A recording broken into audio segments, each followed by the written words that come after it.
Here I have an object with two different animations, agree and disagree. I'm going to go ahead and export this by going to File, Export, FBX, and then just the selected objects. We'll bring this into Unity now.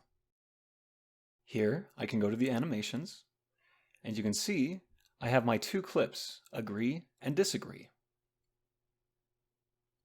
And if I click the play button, I can see that the animations are working correctly for both of these. What do I do though if I want to add another animation? So let's go back to Blender and do that. Now that I'm back in Blender, I went ahead and created a new animation called Dizzy. You can look and it's just this simple like spin thing like this. Okay, so we're going to export this and bring it back into Unity. Same file name. Here we are back in Unity, and you can see we still have these two animations that we had before. It did not update the model with the new animations.